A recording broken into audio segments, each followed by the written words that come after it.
Kerendahan hati bisa membawa saudara jauh sekali dalam kepemimpinan saudara. Jadi bitterness itu adalah liability, kelemahan Gideon yang pertama yang tidak resolve. Bitterness itu sertifikat buat iblis untuk bisa berbuat apa yang dia mau buat.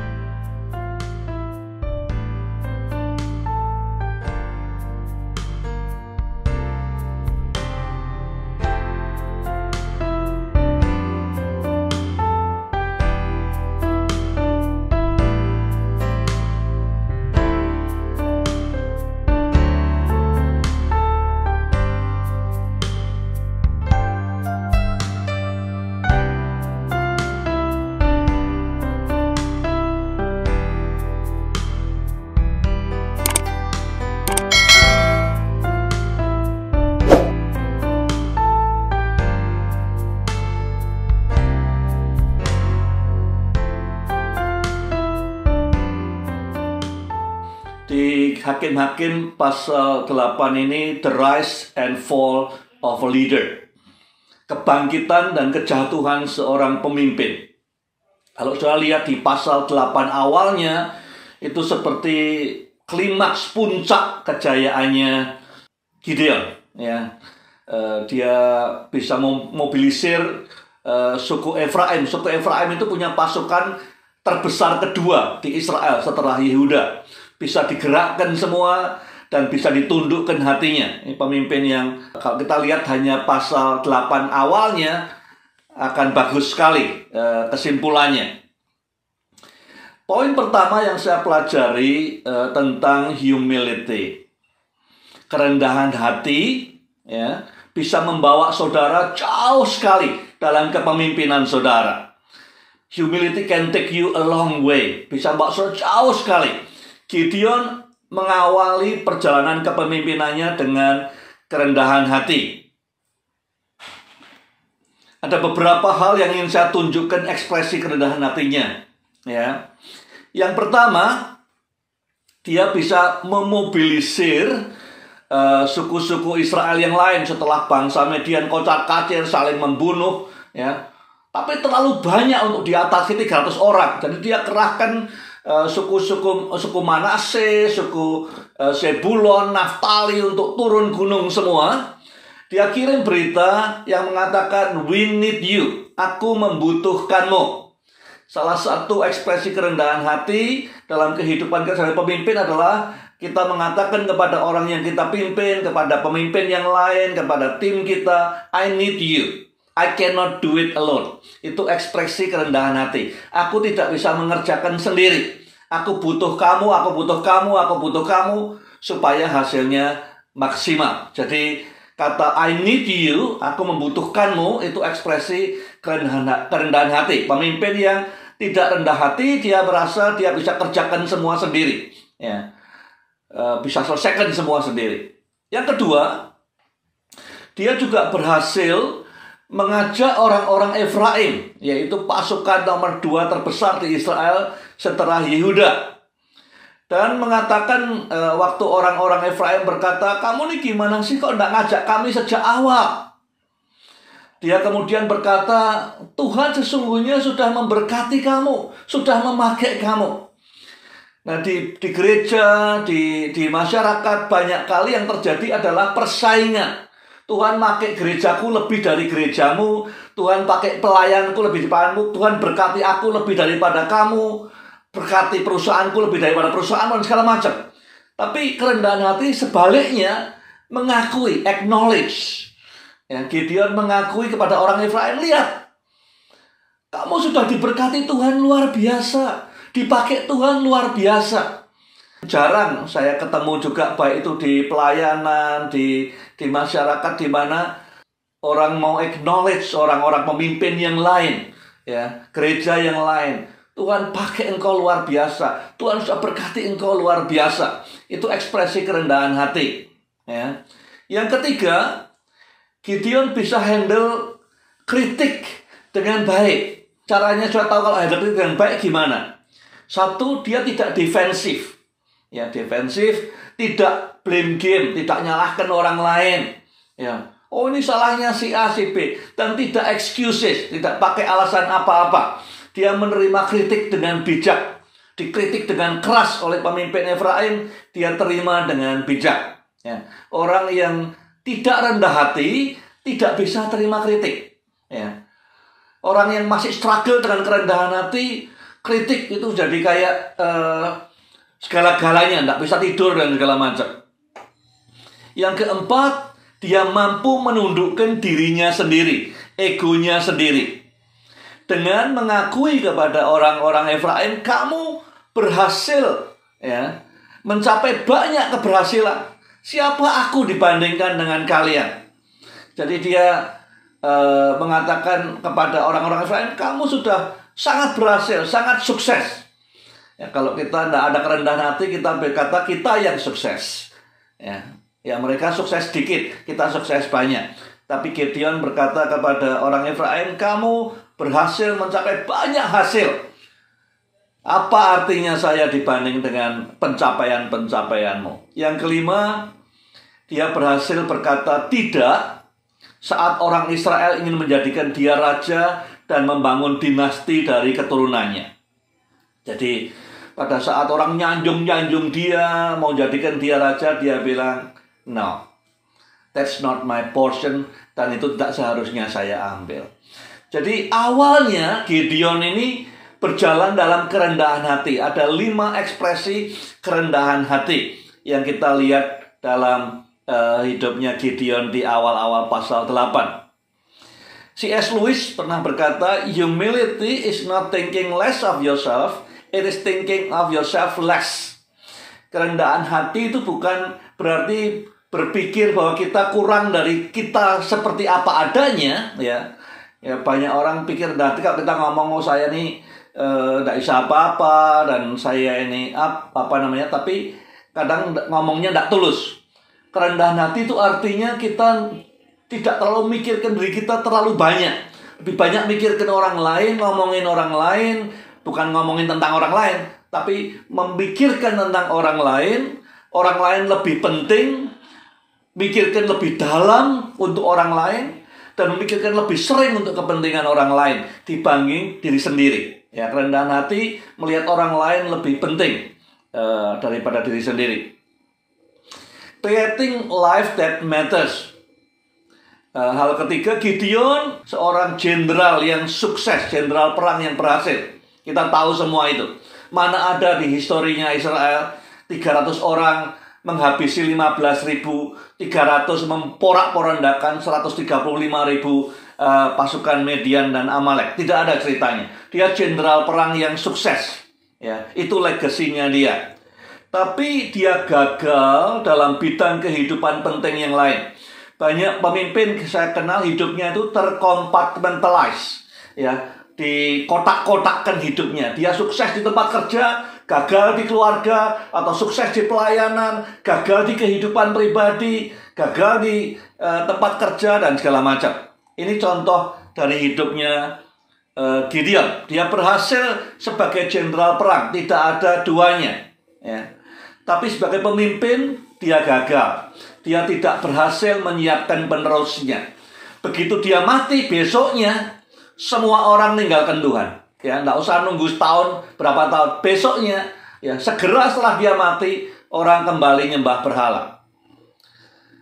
Yang kedua, sebagai seorang pemimpin rohani, ya, dia gagal karena sewaktu dia masih hidup, dia menyebabkan orang-orang Israel berdosa terhadap Tuhan, berbuat serong terhadap Tuhan. Ya. Jadi sebagai pemimpin dia gagal, tidak mempersiapkan penerus. Sebagai pemimpin rohani, sebagai pendeta, hamba Tuhan, dia gagal karena dia menyebabkan seluruh bangsa Israel berdosa.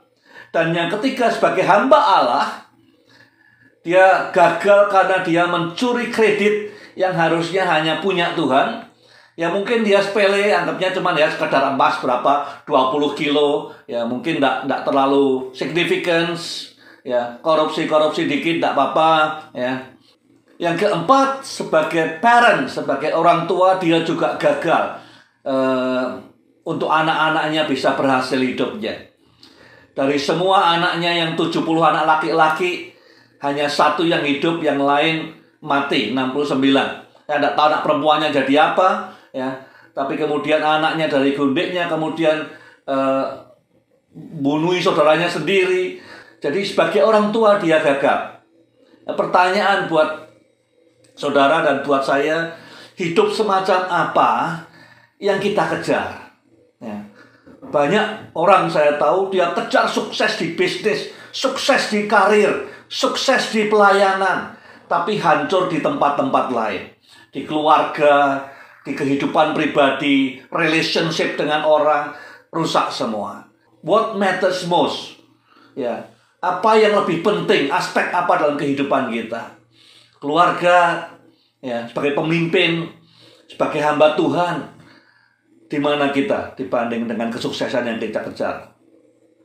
Saya lihat setiap pemimpin, termasuk Gideon, menghadapi temptation atau pencobaan. Ya.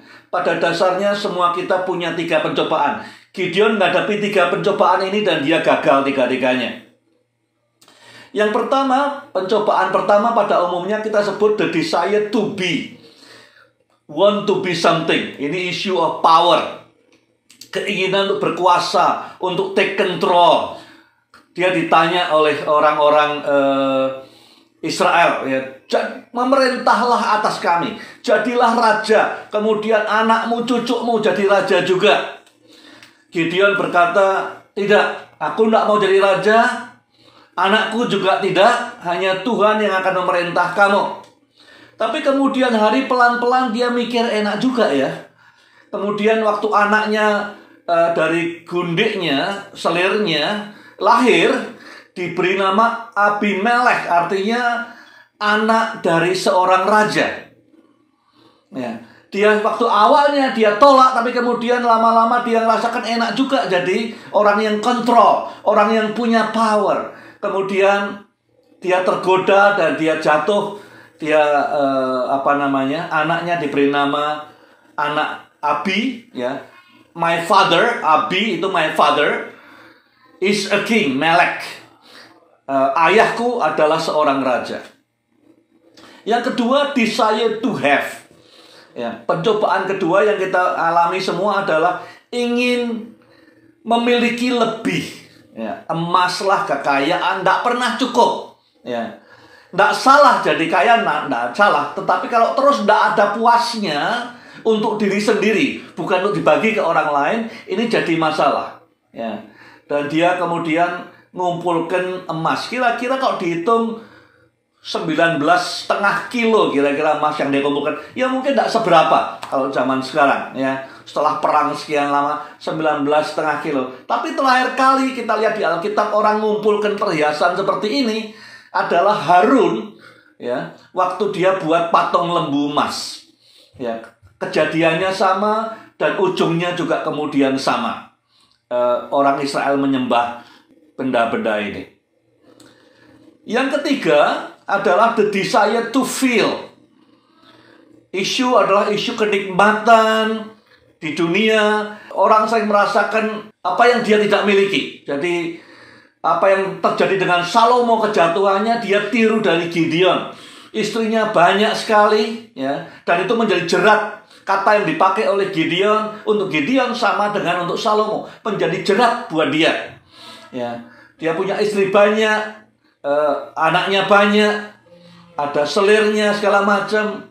Akhirnya keluarganya berantakan semua. Ada 3 hal, tiga-tiganya Gideon gagal. Satu, to be, soal power, soal kedudukan, soal kuasa. Ya.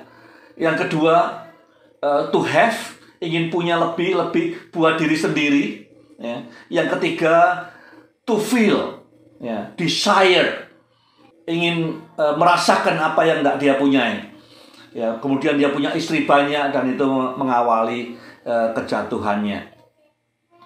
Kapan temptation atau cobaan itu membawa dampak yang besar dalam kehidupan pemimpin? Ya. Kapan terjadinya? Gideon memenangi peperangan di tahun pertama dia memimpin. Ya. Perangnya Gideon itu cuma tahun pertama saja. Dia menang, dia kalahkan Median. Dikatakan Median tidak pernah bisa bangkit lagi di zamannya Gideon. Tapi selama 39 tahun kemudian, pelan-pelan dia gagal dan dia kalah dalam peperangan melawan dirinya sendiri. Setahun saja dia memerintah 40 tahun jadi pemimpin. Tahun pertama dia menang, yang dia kalahkan Median. 39 tahun berikutnya dia kalah. Pelan-pelan dia kalah perang melawan dirinya sendiri. Kapan cobaan itu paling sulit dihadapi dan paling banyak makan korban? Pertama, kalau seorang pemimpin baru saja mengalami sukses besar. Hamba Tuhan baru dipakai Tuhan luar biasa, orang sembuh, orang bertobat. Berapa menit setelah dia turun panggung, berapa jam, itu sasaran empuk buat iblis. Karena dia capek, dia tidak ada pertahanan lagi, dia merasa dia di atas gunung tanpa pelindungan, ya. Itu saat paling baik untuk iblis menyerang. Begitu sukses saudara alami, ya biasanya perlindungan tidak ada, saudara mau merayakan dan segala macam, itu saat paling enak untuk iblis menyerang dengan pencobaan. Yang kedua, pada saat saudara tidak di battlefield, tidak di medan perang. Setelah Median kalah, 39 tahun berikutnya tidak ada peperangan lagi, ya. Nah, kalau kita sebagai pemimpin hari ini tidak tiap hari berperang secara rohani, kita sasaran empuk dalam pencobaan. Jadi kalau kita merasa semuanya nyaman, semua aman, tidak ada peperangan rohani, saudara dalam bahaya. Ini waktu-waktu di mana saudara bisa dijatuhkan oleh cobaan-cobaan itu. Yang ketiga, jadi saya sudah sempat berapa kali katakan, kehidupan pemimpin rohani tiap hari adalah peperangan rohani. The battle is in your mind, the battle is in your prayer room. Peperangan itu di pikiran saudara dan di ruang doa saudara. Yang ketiga, kapan pemimpin jatuh dalam pencobaan? Kalau dia jalan sendirian. Waktu Gideon di ayat 29 dikatakan kemudian dia pulang ke rumahnya sendiri. Kalau dia sendirian tidak ada akuntabilitas, tidak ada pertanggungjawaban hidupnya seperti apa. Dan dia disconnect dengan timnya. 300 orang yang tadinya bisa saling mengawasi, saling mendukung, saling menopang, saling encourage, sekarang disconnected. Ya. Pada saat sudah sendirian, itu saat paling gampang jatuh, dihantam oleh pencobaan. Jadi jangan pernah sendirian. Yang keempat, pada saat kita ingin take control, ya, dia berusaha ngontrol Tuhan. Tadinya perjumpaannya dengan Tuhan yang nongol pada saat Tuhan mau nongol. Kadang-kadang pas Gideon tidak siap, Tuhan nongol. Ya, pas dia sembunyi, Tuhan nongol. Pas dia dipengirikan, Tuhan nongol. Dia pikir Tuhan ini kalau pas orang banyak datang Tuhan tidak nongol gimana? Ya. Jadi kemudian dia berusaha ngontrol Tuhan. Interaksi sehari-harinya bersama Tuhan kemudian diganti dengan efod. Efod ini lambang Tuhan hadir. Ya, pikirnya dulu efod dipakai oleh Harun kalau masuk ruang maha suci. Jadi efod itu lambang kehadiran Tuhan. Daripada tidak pasti Tuhan nanti tidak hadir, ya sudah dibangun aja efod. Jadi dia gantikan relationship setiap hari dengan Tuhan dengan program atau dengan benda tertentu, ya, atau dengan program tertentu. Banyak kali saya lihat hamba Tuhan, pemimpin, pelayan Tuhan yang menggantikan hubungan pribadi dengan pelayanan, dengan proyek, dengan program, dengan gedung, dengan simbol-simbol kekristenan. Itu yang dibuat oleh Gideon. Pada saat kita menggantikan hubungan pribadi dengan Tuhan setiap hari dengan benda atau program apapun, itu saat paling empuk untuk kita jatuh dalam pencobaan. Saya diingatkan Galatia 3 ayat 3. Begitu bodohnyakah kamu, kata Paulus. Kamu telah memulai dengan roh. Apakah kamu sekarang ingin mengakhirinya dengan daging? Nah, saya lihat orang di beberapa saudara bertanya, kenapa kok bisa begini? Sebabnya apa? Nah, saya lihat ada 3 hal penyebabnya kenapa Gideon mengakhiri pertandingan hidupnya dengan kalah, ya, tidak baik. Ada 3 liability, saya bilang. Liability yang pertama adalah rasa kepahitan yang tidak dicabut seakar-akarnya. Kita ingat di pasal-pasal sebelumnya, di pasal 6, Orang yang bicaranya cynical, sinis, saya ketemu berkali-kali, biasanya pada umumnya dia punya kepahitan dalam hatinya. Ya.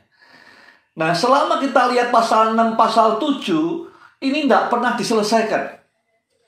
Gideon masih punya kepahitan dalam dirinya yang tidak pernah selesai. Ya. Dia cynical waktu Tuhan bilang, kamu pahlawannya gagah perkasa. Tuhan yang benar aja, Tuhan selama ini di mana? Tuhan di mana? Mana keajaiban-keajaiban yang dulu katanya belah laut merah, mana? Cynical. Dia bisa kemudian perang, menang, dan segala macam. Bitterness tidak pernah hilang. Saya lihat hari-hari ini juga banyak pemimpin, banyak hamba Tuhan yang dipakai Tuhan luar biasa, bisa tidak? Bisa. Menyembuhkan orang bisa. Gerejanya besar bisa. Tapi bitterness tidak pernah hilang dari dalam hidupnya. Tidak pernah diselesaikan. Tidak pernah dituntaskan dengan pengampunan dan sebagainya. Saya tahunya ada bitterness di mana. Satu, karena dia revenge. Ya. Kita lihat bahwa semestinya tujuan Tuhan panggil dia pertama kali membebaskan orang Israel di tanah perjanjian supaya bebas dari orang Median. Harusnya begitu orang Median semua kalah dan yang 15.000 lari, dia tanya Tuhan, teruskan apa enggak? Tapi dia enggak tanya Tuhan, dia teruskan nyebrang ngejar yang 15.000. Karena apa? Karena ini orang-orang yang bunuh saudara-saudaranya. Jadi revenge. Revenge keluarnya dari mana? Dari bitterness. Ya, dari pahit dalam hatinya dia. Pengen balas dendam, tidak bisa mengampuni. Kalau ada dalam hidup saudara di sini yang tidak bisa ngampuni, pengennya revenge, ya kita bilang orang-orang ini pantas dapat hukuman. Ya, walaupun musuh saudara sekalipun, perlu ada penyelesaian dengan bitterness. Yang kedua, murder. Kalau sudah perang, di Alkitab perang, bunuh orang, itu bukan murder. Itu kill namanya. Tapi murder itu artinya dalam keadaan damai, orang dibunuh. Itu seperti di orang-orang di Penuel. Dalam keadaan damai, orang-orang Penuel dibunuh oleh Gideon. Murder itu munculnya juga dari bitterness. Orang bitterness tidak bisa memahami anugerah Tuhan. Sulit menerima bahwa keselamatan Tuhan anugerah, pengennya beli terus keselamatan. Karena dia sulit menerima anugerah, dia sulit memberi anugerah kepada orang lain. Ya, tidak bisa. They don't deserve to live. Mereka tidak pantas untuk hidup. Dibunuh kemudian. Yang ketiga, anger. Kita lihat bagaimana waktu orang-orang Penuel, orang-orang Sukot tidak mau bantu dia. Dia marah luar biasa. Anger atau kemarahan itu akar daripada pembunuhan. Akar kekacauan. Ya, akar pemberontakan semua munculnya di anger. Dan anger dapat sumbernya dari bitterness sekali lagi. Yang keempat, dia resentment. Dia marah, dia anger itu karena tidak ada self control. Ya. Kalau yang keempat, resentment, waktu ditolak, ya dia tidak bisa nerima, tidak ada kerendahan hati.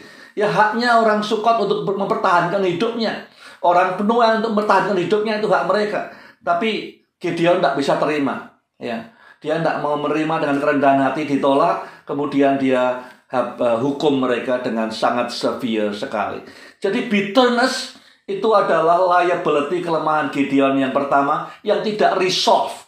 Banyak orang melayani, banyak orang mimpin, baik di keluarga, ya, baik di perusahaan, baik di pelayanan di gereja, bisa Tuhan pakai, bisa sukses. Kalau bitterness tidak hilang, itu liability yang besar untuk mengakhiri pertandingan dengan gagal. Yang kedua, spirit of timidity. Timidity itu artinya kerdil, kecil. Ekspresinya bisa takut. Jadi Gideon juga kita tahu di pasal-pasal sebelumnya itu spiritnya timid.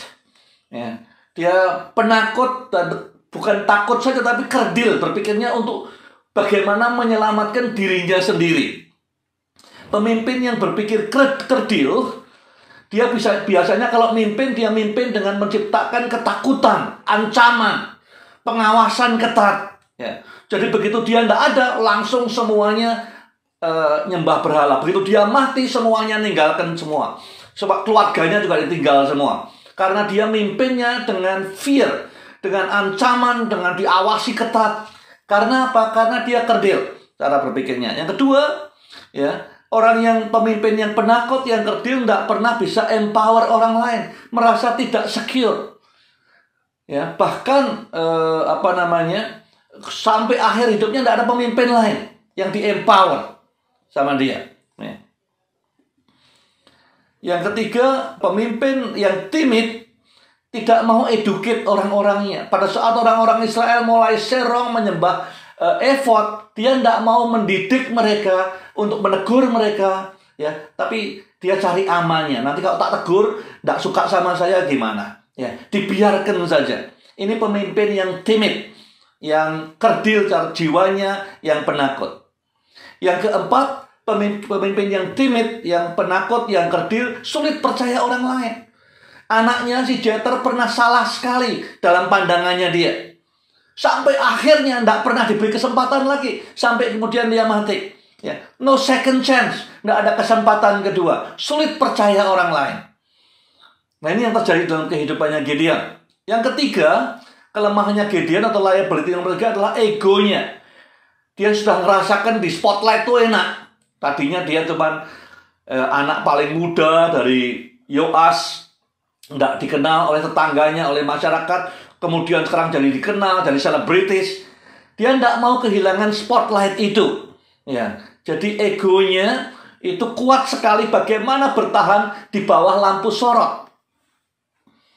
Ya, backgroundnya, legasinya Gideon itu dibangun di atas battlefield, peperangan. Kalau perangnya udah selesai, dia khawatir nanti dia tidak lagi menerima attention maupun hak-hak istimewanya akan hilang semua. Jadi kemudian dia mikir gimana caranya supaya dia tetap bisa menerima hak-hak istimewanya dan tetap dapat perhatian dari semua. Maka dibuatlah efod ini, ditaruh di kotanya, di Ofra.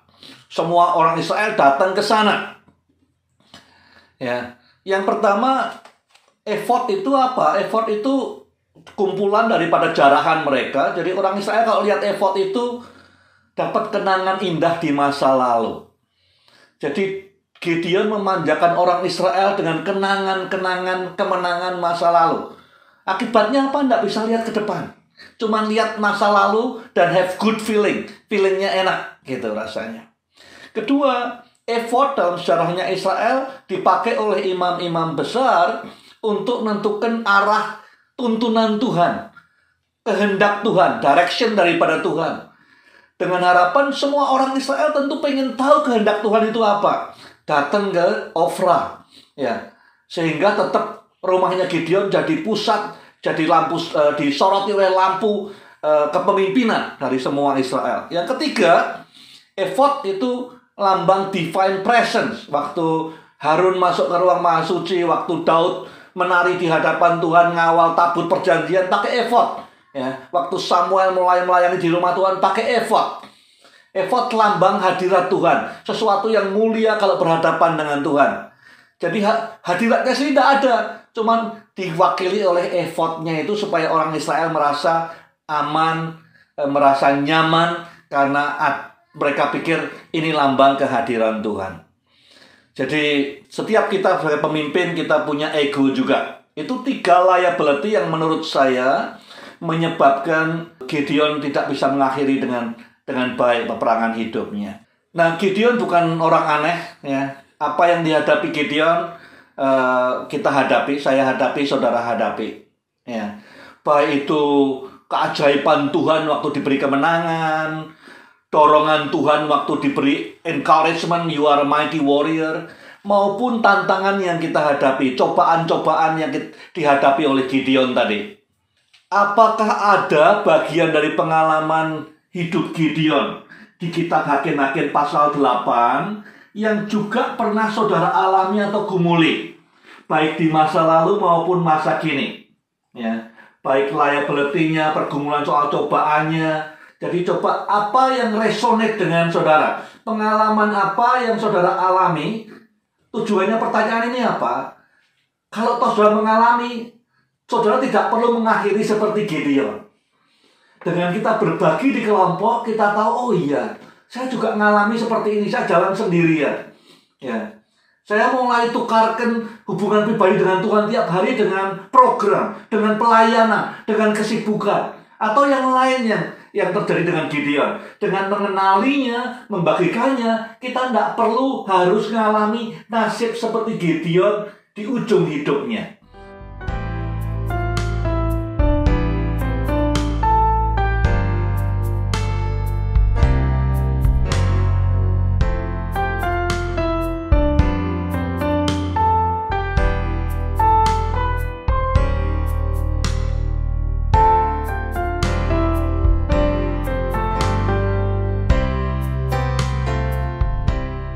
Apa yang bisa kita kerjakan? Ya, seandainya ada Gideon atau diri kita sendiri sebagai pemimpin, atau ada Gideon lain yang di dekat kita, pemimpin lain yang mengalami seperti Gideon. Egonya menguasai dia, jatuh dalam godaan macam-macam tadi, ya, to have, to be, to feel. Bagaimana supaya orang tidak harus ngikuti jalurnya Gideon setelah dia menang setahun dan kemudian 39 tahun berikutnya dia pelan-pelan kalah. Apa yang bisa dibuat, apa yang harus dijaga, bagaimana lolos melewati semua tantangan yang dihadapi. Yang pertama yang penting menurut saya adalah embrace the grace of God. Terima anugerah Tuhan. Nah, nomor 1 dan nomor 2 ini saling terkait. Ya, seperti ayam dengan telur. Kita tidak bisa membebaskan diri dari kepahitan kalau tidak hidup dalam menerima anugerah Tuhan. Tapi kita juga sulit menerima anugerah Tuhan kalau kita gondeli bitterness terus. Ya. Tapi pertama kali tentu inisiatif harus dari Tuhan dulu, menyediakan Yesus Kristus mati buat kita, dan kita terima, embrace the grace of God. Bahwa tanpa Tuhan tentu kita ini nol saja, tapi dengan Tuhan, ya, segala hal bisa terjadi. Grace, hidup dalam anugerah, artinya anugerah Tuhan yang membuat saya bisa hidup hari ini. Muncul sikap hidup yang grateful, bersyukur.